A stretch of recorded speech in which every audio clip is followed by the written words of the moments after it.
4 sailors had 15 minutes to save the enemy submarine without firing a single shot, or the sea would swallow it and everything inside. In early June of 1944, a United States Navy hunter-killer group worked a patch of Atlantic water until the men stopped counting days and started counting chances. The ships turned on short orders, slowed, sped up, and turned again.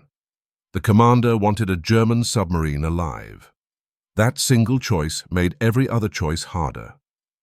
Commander Harold Dwyer kept the order blunt. He told his escorts to use pressure, not destruction. He told the gun crews to keep the barrels trained, but the triggers untouched until he said otherwise. He told the boarding party to stay ready because the first good window would also be the last. Lieutenant Samuel Mercer led that boarding party. He kept 3 men close because more bodies would only clog a narrow steel boat. Petty Officer Eddie Knox carried tools and line. Petty Officer Thomas Harlan carried lamps and spare batteries. Seaman Frank Dale carried empty canvas bags meant to come back heavy. They did not argue about courage. They argued about sequence. Mercer drilled it into them in the simplest language he had. Take the deck, take the hatches, stop the sinking, only then grab what mattered. On one of the escorts, Seaman Cal Ruiz listened through underwater sound gear with the headphones digging into his head. He called bearings. A runner repeated them. The bridge answered with a few degrees of rudder and a change in engine pitch. When the beat of the screws slid away, Ruiz leaned in and forced it back into the center of his dial. The German captain tried to turn out of the trap. The contact curved, sped up, then slowed, then curved again. The hunter-killer group tightened its pattern. One escort cut across the likely escape path. Another held back to keep the contact from slipping underneath. The commander moved his ships like a fist, closing one finger at a time. Depth charges went in, not to crush the hull, but to make staying down feel impossible. Each explosion sent a dull punch through the water and a shudder through American decks. Ruiz heard the contact wobble. The beat grew uneven. The German boat was wounded or frightened, and either way it was running out of room. The first sign on the surface was a smear of oil and a burst of bubbles. Men on gun mounts swung barrels toward the stain by instinct. Dwyer saw it and spoke into the voice pipe before any trigger could move. Hold fire. The order traveled faster than fear. Gun captains repeated it. Fingers stayed on metal, not on triggers. The men watched the sea and waited for a target they were forbidden to kill. The German submarine broke the surface with a hard roll. Water poured off its casing. It rode low and heavy. The hatch on the conning tower moved and dark figures climbed out. They did not stand and fight. They moved with the urgency of men obeying a different set of orders. Some jumped straight into the water. Some looked back once, then went over the side. The Americans could not know what was happening below deck, but they knew what usually happened when a submarine crew abandoned its boat. Valves opened. Charges were set. Papers were burned or thrown into the sea. Mercer watched the Germans go into the water and felt his own clock start. He had no time to wait for perfect clarity. He waited only long enough to see that no man stayed on the conning tower with a weapon. Dwyer gave the next order. Launch the small boat. On the escort side, sailors wrestled the small boat down. The sea slapped it hard against the hull, and the falls creaked under load. The coxswain fought to keep it from swinging away. Mercer and his men climbed in as soon as it touched water. Dale hugged the bags to his chest. Harlan covered the lamp with his coat to keep spray out of the seams. Knox checked his grip on the wrench and the knife because a dropped tool in that moment could kill the whole plan. The engine coughed and caught. The small boat bounced toward the German submarine fast enough to be thrown off course by a swell. The conning tower rose and fell like a moving wall. Mercer stayed low and kept his eyes on the open hatch. If a German sailor was still inside, he could be waiting with a pistol. If the boat was rigged to blow, the first man on deck would never make a second step. Behind them, the escorts held position. Their gun barrels tracked the submarine's deck. Their commanders hated the stillness, but they obeyed it. A burst of gunfire might save the boarding party from a hidden defender. The same burst might punch the hull and send everything down. The small boat bumped the submarine's side. Mercer grabbed the rail and pulled himself up. His boots hit wet steel. The deck trembled under him with the motion of the sea. Knox came up with the line and tools. Harlan followed with the lamp. Dale climbed last, careful not to tear the bags on sharp metal. Mercer went straight to the hatch. He leaned in and listened. He did not call out. He did not announce himself. He listened for breath, for movement, for a shout in a language he did not speak. Only stale air came up, mixed with oil and the sharp bite of battery acid. Water also came up, as a cold dampness that clung to the ladder and the rim. The boat was already taking the sea inside. Mercer made a decision without ceremony. He signaled Knox and Harlan down first. Dale stayed at the hatch with the bags, because papers and devices could be passed up fast, but a man trapped below could not. Knox dropped onto the ladder and disappeared into the dark. Harlan followed, lamp held close to the bulkhead so it would not swing. The light cut a narrow path. Metal passageways tightened around them. Water slapped somewhere deeper. Something hissed, and Knox froze long enough to decide it was steam and not a fuse. On the deck above, Mercer stayed planted at the hatch and watched the sea and the conning tower at the same time. He could not afford surprise from below or from the water. Germans were still in the sea around the boat, and American sailors were hauling them out as prisoners. A man swimming could still reach the submarine and finish one last task if no one stopped him. Dwyer watched the boarding party vanish into the hatch and felt the full cost of his order. He had taken away their easiest tool. He could not shoot his way into a safe victory. He had to win with minutes and hands. The German submarine sank another inch, slow enough to be missed by the untrained eye, fast enough to kill the plan. Mercer saw it in the way water pooled, where it had not pooled before. He tightened his grip on the hatch rim because if the boat went under now, his men would be inside a steel tube filling with the sea. Below, the lamp beam moved forward and then down, and then stopped. Knox's voice came up once, short and controlled. He had found something that mattered. Harlan shifted the lamp and kept it steady. The work had begun, and the ocean did not pause for anyone. On the Atlantic swells, Mercer kept both hands on the hatch rim and used his body to block the opening from spray. The German submarine rode lower than it had a minute earlier. Dale stayed beside the hatch with the canvas bags open. Knox and Harlan climbed down until the light from above vanished. The lamp made a thin circle on wet steel. Water ran along the deck plates in a shallow sheet. Knox stepped off the ladder and followed the water to a pipe that led into the hull. A hand wheel on that pipe had been turned hard. He put the wrench on it and forced it back. The wheel fought, then moved. The hiss softened and the water slowed. The submarine did not stop sinking, but the rise inside that compartment stopped climbing by the second. Harlan kept the lamp steady and pointed at a second intake line. Knox turned that wheel too. The flow dropped again. Knox did not talk about saving the boat. He talked about buying minutes. Above, Mercer watched German sailors drift in the sea around the casing. American sailors hauled them toward the escort and away from the submarine. One man tried to grab the casing as he floated past. Mercer leaned out and shoved him away with a boat hook. The man splashed back and flailed. Mercer did not shoot him. Mercer could not spare a second to argue with him either. Mercer sent Dale one rung down the ladder. Dale held a bag under the hatch like a net. Mercer stayed on deck because someone had to keep the hatch and the sea in view. Knox and Harlan pushed deeper. The passageway narrowed and the deck rolled under their feet as the sea moved the hull. A locker stood open, and a leather satchel lay on the deck beside it, half soaked. Harlan pointed. Knox checked the satchel for wire and found none. He opened it with 2 fingers and found paper wrapped in oilcloth. He shut it and handed it to Harlan. Harlan carried it back at a fast walk. Dale took it at the ladder and stuffed it into the bag without looking. He shoved the bag upward. Mercer grabbed it and passed it to the small boat crew as soon as a hand reached up. Mercer watched the casing again. The submarine still sank by inches. It was slow enough to deny panic and fast enough to make panic true. Below, Knox followed a bundle of cables to a small open panel.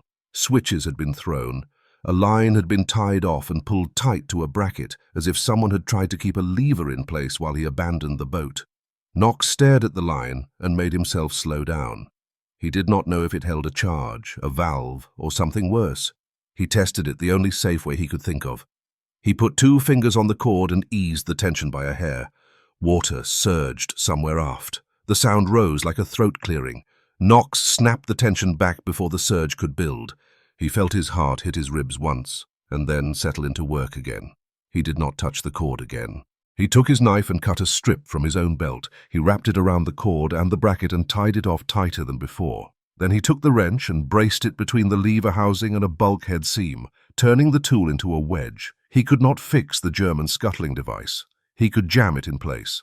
Harlan watched the wedge and nodded once. Then he pointed down the passage where water still moved. The submarine could sink with every lever jammed if the sea kept finding openings. Knox went back to valves. He found a wheel that refused to turn. He put the wrench on it and leaned until his shoulder screamed. The wheel moved one notch and stopped again. He leaned harder and slipped in the water. His knuckles cracked against the bulkhead and split.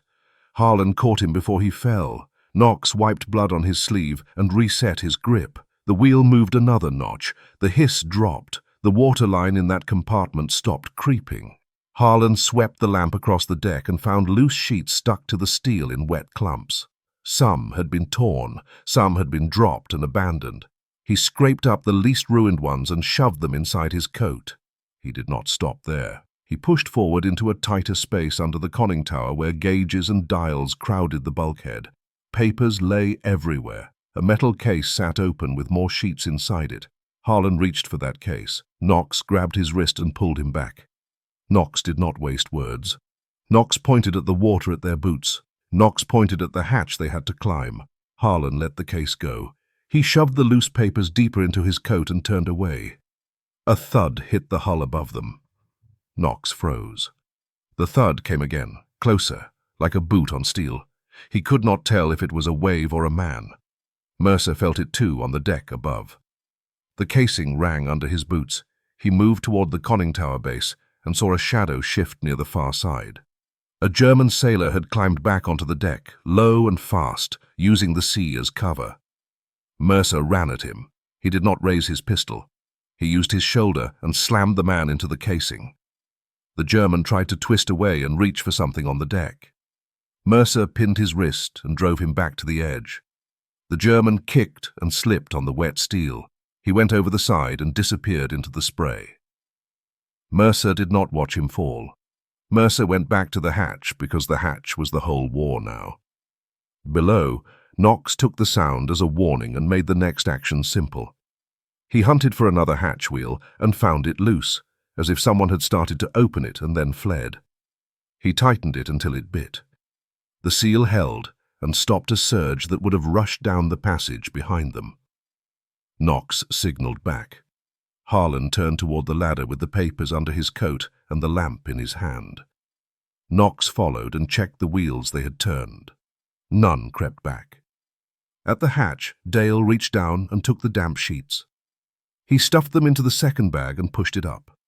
Mercer took it and handed it to the small boat crew without looking at the contents.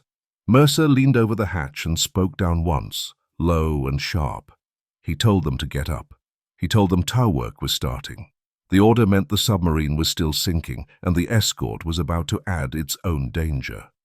Knox and Harlan came up into wind and spray. Mercer pointed at the escort, where sailors already dragged a thick line toward the rail. Commander Harold Dwyer had chosen the same gamble. He wanted a prize boat, not a sunk report. The line came across in heavy coils. Knox grabbed it and looped it around a cleat on the casing. He pulled until the rope burned his palms. Harlan braced and pulled with him. Dale fed slack and kept the bags away from the coils. A wave washed over their boots and the rope jerked hard. The coil jumped on the cleat and started to climb. Knox saw it coming and grabbed for the line, but his wet hand slipped. The rope snapped free and whipped across the deck. It slapped Harlan's forearm and left a bright welt. The free end whipped toward the hatch. Dale threw himself in front of the bags and yanked them back. Mercer caught the end and jammed it under his boot before it could swing again. Mercer shouted one order to the small boat coxswain. The small boat backed off a yard to stop the line from dragging across the boat's bow. Then the coxswain eased in again and held position, close enough to pass line and far enough to avoid being crushed. Knox reset the coil on the cleat with his good hand. He wrapped it twice. He drove a knot into it with a motion that was more violence than skill. Harlan used his body as a brace and leaned his full weight against the line. Dale fed slack with both hands and kept his eyes on the hatch because one slip there would dump them all into the hole they had just climbed out of. Mercer watched the casing as they fought the rope. The submarine still rode low. The bow dipped and rose, like a man trying not to pass out. Water still found its way inside, despite every wheel and wedge. Mercer made the next choice and put Knox back in charge of the rope. He sent Harlan down 2 steps into the hatch with the lamp again. Harlan did not like it, but he did it because he saw the waterline too. Harlan went down just far enough to shine the light along the ladder and into the passage. He saw water moving where it had been slower before. He saw the wedge Knox had built still holding the cord tight. He also saw the pool rising in a corner where a valve wheel had not been fully seated. He climbed down 3 more rungs, reached for the wheel, and turned it the last fraction. The wheel finally seated. The flow sound changed, and the water's push softened. Harlan climbed back up fast. Dale grabbed his collar and hauled him the last step out. Mercer did not wait for an explanation. Mercer shoved Harlan toward the rope. The towline drew tight again. This time it did not jump. It sang in a low note that carried through spray and engine noise. It promised movement and threatened injury in the same breath. Harlan shoved the last damp bundle from his coat into Dale's hands. Dale jammed it into a bag and pushed the bag up. Mercer passed it off and went back to the rope. The line stayed tight for another long second, and then another. The boarding party held on with raw hands and slipping boots, because letting go would erase everything they had taken. The towline held, but Mercer treated every second as borrowed. The escort pulled the German submarine forward at a careful pace. The rope stayed tight and hummed when the swell lifted both hulls together. The submarine rode low enough that spray reached the casing, and Mercer watched the bow dip and rise until he could not look away. Knox stayed on the casing with his hands on the line. His split knuckles reopened under the wet burn of the rope. He kept the wraps on the cleat from climbing, because one bad jump would whip the line across the hatch and clear the deck. Dwyer ordered speed down again. He wanted distance, but he needed the rope and the submarine to survive the pull. A change hit, without warning. The stern sagged and stayed down. Water pooled where it had not pooled before. Mercer leaned over the hatch and smelled colder air rising, heavier with oil. He sent Harlan down with the lamp and pushed Knox after him. Dale stayed topside with Mercer to mind the hatch and the line. If the submarine went under while men were below, nobody would pull them out. Inside, the lamp caught water moving faster along the deck plates. Knox followed the stream to a wheel he had turned earlier and found it backed off by a fraction. He leaned on the wrench until the wheel seated hard. The stream thinned, then stopped. Knox tied the wheel to a handhold with cloth, turning it into a crude lock. Harlan watched the waterline fall by a finger's width. Mercer felt the stern lift again through the ladder. He ordered them up and put Knox back on the casing. A shout rose from the escort. A lookout pointed at a speck moving low over the water. Dwyer shifted the formation and angled the tow away from a straight approach. He kept guns ready, but did not announce himself with fire. Then he ordered silence on the airwaves. No reports, no claims, no loose talk. The German prisoners were hauled aboard. Guards shoved them below deck and shut the door. Dwyer wanted them alive and blind, with no chance to speak to anyone who could carry a message. On the casing, Knox saw the rope begin to chafe where it crossed a hard edge. Fibers whitened under strain. He wrapped canvas around the rope and the edge and jammed it tight with his knee. He smeared grease over the wrap from a tin kept in the small boat. A swell hit the tow at an angle and snapped the line tight. The wraps on the cleat started to crawl. Knox threw his weight onto them and pinned them down with both forearms. The rope burned through canvas and skin. Harlan braced behind him and held the wrap in place. Dale grabbed the slack and fed it fast enough to keep the line from jerking free. The cleat held. The wrap stopped crawling. Knox did not lift his arms until the rope's song dropped back into a steady note. The pull went on. The submarine dipped and rose, but it stayed on the surface. Each dip forced the same calculation. If it went under, the prisoners would still be aboard and the bags would still be aboard, but the steel boat would be gone with anything they had not found. Dwyer chose a quiet destination, not the nearest crowded dock. He wanted fewer eyes and fewer questions. He also wanted a place where the captured submarine could be handled like evidence, not like a parade. Near the end of the tow, the sea eased enough for a careful approach. Lines came over. Sailors took up slack and steadied the captured submarine alongside a protected pier, under United States Navy control. Mercer stepped onto the casing and checked the hatch, the cleat, and the rope one more time before he climbed down. Knox kept a hand on the line until the pier took the load. Dale carried the bags off without setting them down. A sentry detail climbed onto the submarine and posted itself at every opening. Nobody went aboard unless WWII said so. Nobody left with a souvenir. The prisoners stayed locked away on the escort, out of sight and out of earshot. WWII had the bags carried into a locked space and watched the door close. He ordered the ship's log written in a flat way that killed the truth without drama. The enemy submarine had been attacked. The enemy submarine had been lost. The ocean had done the rest. Mercer and his 3 men waited for the kind of reward sailors expected after a fight. WWII gave them something else. He told them the capture would not be announced. He told them their names would not travel beyond this pier. He told them that if anyone asked, they had fought a submarine and it had gone down. Knox stared at his torn hands and then at the steel boat tied to shore. Harlan touched the welt on his arm and looked at the locked door where the bags had gone. Dale kept his eyes on the water, as if the whole thing might still slip away. Mercer accepted the order because it was the final task. They had taken an enemy submarine without firing a shot. Now they had to bury the fact that they had done it. That silence did what force could not. It kept the German side from learning in time what had been taken. It kept the captured boat intact long enough to be studied, repaired, and many years later, displayed in a museum as proof that the hardest victory at sea was not sinking an enemy but bringing one home.